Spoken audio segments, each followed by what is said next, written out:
Untuk kamu yang sering merasa nyeri haid sampai nggak bisa kuliah, kerja, ataupun aktivitas lainnya, hati-hati, mungkin kamu sedang menderita endometriosis.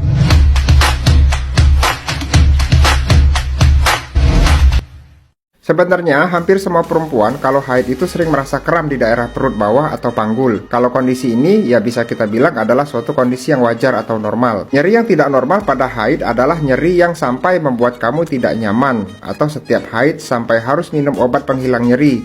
Ataupun juga sehingga kamu harus izin dari sekolah, kuliah, atau kerja. Dan mungkin juga kamu sampai harus terbaring seharian di tempat tidur karena merasakan nyeri. Bahkan ada yang muntah-muntah dan ada juga yang sampai pingsan karena tidak tahan dengan rasa nyeri tersebut. Nah, semua itu adalah gejala awal dari endometriosis yang harus kamu waspadai sejak dari sekarang. Kenapa kamu harus waspada? Karena endometriosis ini menjadi penyebab yang paling sering dari nyeri panggul, terutama pada saat haid, sehingga bisa mengganggu aktivitas dan produktivitas perempuan, dan bisa juga menyebabkan kemandulan dan sampai menurunkan kualitas hidup. Endometriosis ini bisa juga membuat kamu menjadi selalu nyeri pada saat buang air kecil, buang air besar, ataupun di saat berhubungan suami istri. Apa itu endometriosis? Endometriosis adalah suatu kondisi di mana jaringan endometrium yang seharusnya berada di dinding dalam rahim ini berada di luar rahim, tepatnya berada di ruang panggul. Kemudian, kenapa endometriosis ini bikin nyeri? Setiap kamu berovulasi dan haid, di dalam lapisan dinding rahim kamu, yang kita sebut endometrium,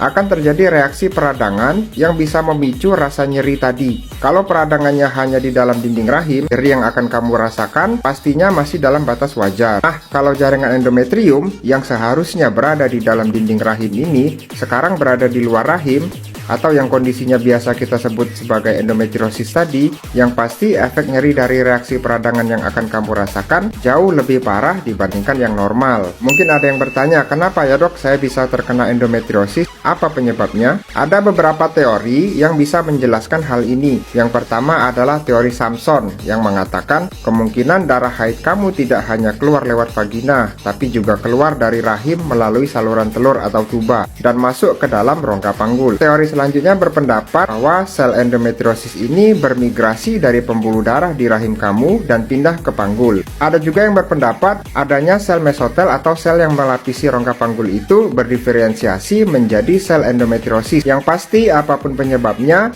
itu bukan kesalahan kamu. Bisa kita bilang ini takdir atau cobaan untuk kamu. Tapi bukan berarti kamu boleh pasrah dan diam saja. Kondisi ini harus diobati dengan tujuan supaya tidak mengganggu aktivitas dan produktivitas kamu, dan juga supaya tidak mengganggu fungsi reproduksi kamu di masa depan. Endometriosis ini bentuknya ada 3 macam. Yang pertama adalah superficial endometriosis, di mana jaringan endometriosisnya itu hanya berada di lapisan luar dinding panggul. Ada juga yang kita sebut sebagai deep infiltrating endometriosis, yaitu kondisi di mana endometriosisnya menempel dan sampai menembus lapisan dari organ panggul kamu. Nah, yang ini biasanya yang bikin kamu nyeri haid yang sampai muntah, pingsan. Pada beberapa kasus ada juga yang sampai membuat nyeri pada saat berkemih, BAB, ataupun nyeri pada saat berhubungan. Bentuk yang terakhir adalah endometrioma, yang sering kita sebut sebagai kista endometriosis. Ada juga yang menyebutnya sebagai kista coklat. Bentuk yang ini gejalanya juga sama, bisa membuat nyeri haid yang hebat dan bahkan bisa membuat kemandulan jika didiamkan. Bagaimana endometriosis bisa membuat kamu mandul? Ada 3 mekanisme dari endometriosis ini yang bisa membuat kamu menjadi mandul atau infertil. Cara yang pertama adalah reaksi peradangan yang berlebihan ini bisa mengganggu proses pembuahan